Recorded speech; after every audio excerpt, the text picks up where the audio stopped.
Good morning students, 8th class. आज हम पढ़ेंगे हिंदी रीडर का पार्ट 7 जिसका नाम है गुरुत्वाकर्षण शक्ति की खोज वास्तविकता। इस चैप्टर में बताया गया है कि गुरुत्वाकर्षण शक्ति क्या है और इसकी खोज किसने की थी, कब से हो चुकी है, इस बारे में इसमें बताया गया है। तो आइए पहले हम जानते हैं पाठ का परिचय। इस चैप्टर में पहले हम पाठ का परिचय जानेंगे। पाठ का परिचय क्या है? भारत प्राचीन काल से ही एक महान देश रहा है। भारत क्या है? प्राचीन काल यानी पुराने समय से ही एक महान देश रहा है। क्यों रहा है? क्योंकि यहाँ पर अनेक वीर ऐसे पैदा हुए जिनकी गाथाओं को हम आज भी याद करते हैं और आज भी है। भारत की महानता के कई कारण हैं, यानी भारत की महानता होने के यानी इसको महान मानने के कई कारण हैं। इसमें पहला कारण क्या है? शौर्य गाथाओं से भरपूर इतिहास, यानी वीरों की जो शौर्य गाथाएं हैं, जो बड़े बड़े महाराजा राजा हुआ करते थे, उनकी जो वीरता की जो गाथाएं हैं उन्हें हम आज भी पढ़ा करते हैं। तो उसके क्या है? विभिन्न सभ्यता और संस्कृतियों का अद्भुत मेल। आप सभी को पता है कि हमारे समाज में, हमारे भारत में अलग अलग सभ्यता का और संस्कृति का लोग हैं। कोई अलग का पहनावा पहनता है, कोई अलग बोली बोलता है, कोई अलग जाति धर्म का, फिर भी हम क्या है एकजुट रहते हैं, एक समाज में रहते हैं। तो उसमें क्या है, हमारी एकजुटता को देखते हुए भी ये भी इस कारण भारत को महान माना जाता है। इसके बाद है साहित्य की विभिन्नता को दर्शाते वेद वेदांत, यानी हमारे भारत में अनेक साहित्यों की रचना हुई है। ऐसे महान साहित्य की रचना हुई जैसे रामायण महाभारत, ये ऐसे साहित्य हैं जिनकी क्या है वेद वेदांत आदि और भी वेद और वेदांत हैं जिनसे भी हमारे भारत को महान माना गया है। तो अब हम जानते हैं पाठ के बारे में, पाठ में क्या दिया गया है। पहले हम जानते हैं कि गुरुत्वाकर्षण शक्ति के बारे में पाठ में क्या बताया गया है। तो पहले बताया गया गुरुत्वाकर्षण शक्ति की खोज न्यूटन ने 1687 ईस्वी में की है। तो गुरुत्वाकर्षण शक्ति की खोज किसने की है? न्यूटन ने की है 1687 ईस्वी में। ये बात किसमें बताई गई? ये लोग मानते हैं कि गुरुत्वाकर्षण शक्ति की खोज किसने की है? न्यूटन ने की है 1887 में, क्योंकि उसने उसी टाइम उसके नियम दिए हैं और न्यूटन के सूत्र जो भी फॉर्मूले वो बनाए हैं और जिसे लोग न्यूटन को ही जानते हैं।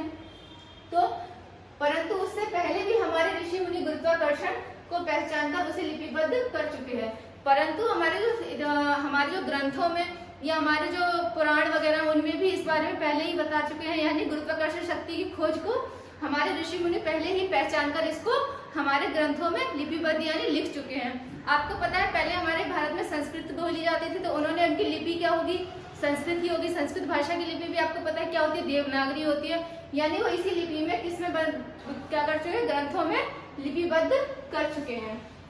हमारे वेद और वैदिक ग्रंथों में गुरुत्वाकर्षण के नियम पहचानने के सूत्र हैं, यानी हमारे जो वेद पुराण है या वैदिक ग्रंथ हैं उनमें भी गुरुत्वाकर्षण जिनकी पहचान होती है, जिससे उसके जो सूत्र होते हैं, पर्याप्त सूत्र होते हैं, उनका क्या हुआ वर्णन दिया गया है। यानी आपको पता होगा कि गुरुत्वाकर्षण का सूत्र क्या होता है, यानी जो भी इसके जो नियम होते हैं वो ये होता है, आपने सुना होगा कि पेड़ से जब फल टूटता है तो किस प्रकार धरती उसको अपनी तरफ आकर्षित करती है। तो ये किससे आकर्षित करती है? गुरुत्वाकर्षण बल के द्वारा, यानी वो ग्रेविटी का होती है, चुंबकीय शक्ति होती है धरती में, जिससे वो अपनी तरफ को खींचती है। क्योंकि जब भी कोई फल टूटता है तो नीचे की ओर क्यों गिरता है? तो ये किसने दिया था? ये आपको पता होगा, ये न्यूटन ने दिया था नियम कि जब पेड़ से कोई सेब गिरता है तो वो पृथ्वी पर नीचे की ओर गिरता है। तो ये गुरुत्वाकर्षण के सूत्र होते हैं। तो इसके बारे में हमारे जो ऋषि मुनि थे वो पहले ही बता चुके हैं। किसे बता चुके? हमारे पुराणों में और ग्रंथों में। इसके बाद आते हैं बृहद जबाल उपनिषद में गुरुत्वाकर्षण सिद्धांत को आधार शक्ति भी कहा गया है। आधार शक्ति क्यों कहा गया बृहद विशाल उपनिषद में? क्योंकि धरती आधार पर बसी हुई है। धरती क्या है? जिस पर हम खड़े होते हैं वो हमारा आधार है। किसी भी चीज का एक आधार होता है। मैं खड़ी हूँ तो मेरे नीचे क्या है? जमीन है। तो मैं किसके बल पे खड़ी हूँ? आधार पे खड़े हम लोग। तो जो आधार शक्ति यानी आधार की शक्ति, तो जब धरती कोई चीज को ऊपर से खींचती है तो क्या होती है? उसकी आधार शक्ति कहलाती है। और इसको दो भाग किए गए हैं, यानी गुरुत्वाकर्षण के दो भाग किए गए, यानी दो नियम इसके बनाए गए हैं। पहला होता है उर्ध्व शक्ति या उर्ध्वक। उर्ध्व शक्ति या उर्ध्वक क्या है? ऊपर की ओर खींचकर जाना, यानी कोई चीज ऊपर की ओर जब जाती है, ऊपर की ओर जाने की शक्ति कौन सी होती है? जैसे अग्नि का ऊपर की ओर जाना, जब आग जलाते हैं हम लोग तो वो ऊपर की ओर ही जाती है। ठीक है। इसके बाद आता है अधः शक्ति या निम्नक। अधः शक्ति या निम्नक क्या होता है? नीचे की ओर खींचकर जाना, यानी जो कोई भी चीज नीचे की ओर जब जाती है, जैसे मैंने आपको बताया था पेड़ से फल टूटकर नीचे ही गिरता है, तो उसका क्या होता है? जैसे जल के नीचे की ओर जाना या पत्थर आदि का नीचे आना। जब भी हम कोई पत्थर फेंकते हैं आकाश में वो नीचे ही आता है। तो वे क्या होते हैं? हमारे गुरुत्वाकर्षण के नियम होते हैं। इसके बाद है बृहद उपनिषद में इसे निम्नलिखित सूत्र में समझाया गया है। तो बृहद उपनिषद में कैसे बताया गया इसको? निम्नलिखित सूत्र के माध्यम में। तो जो पहले ऋषि मुनि थे वो संस्कृत भाषा में ही अपने सूत्र लिखते थे, ठीक है। तो ये कौन से हैं? अग्नि सोमात्मकम जगत आधार शक्तिया भद्रतः कालाग्नि रयम उधर्वग तथैव निम्नगः सोमः। इसका अर्थ क्या होता है सूत्र का? सारा संसार अग्नि और सोम का समन्वय है। सारा संसार क्या है? अग्नि और सोम का समन्वय यानी मिला जुला मिश्रण है।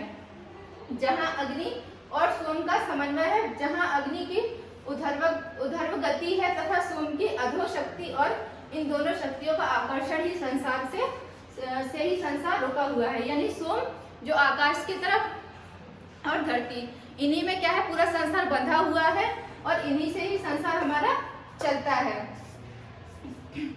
यानी जो कोई भी चीज नीचे आती है, कोई भी चीज ऊपर जाती है, तो किस पे निर्भर है? धरती और सोम पर। तो बच्चों अभी गुरुत्वाकर्षण चैप्टर का हमारा और भी पार्ट अभी बाकी आता है चैप्टर, तो इसके बारे में आपको नेक्स्ट वीडियो में समझाऊंगी। तब तक आपको जितने भी नियम इसमें बताए गए हैं या जितना भी आपको इन्फॉर्मेशन मिले आप उसको दोबारा रिवाइज कीजिएगा। ओके, तो आप आगे का चैप्टर में आपको नेक्स्ट वीडियो पढ़ाऊंगी। Thank you.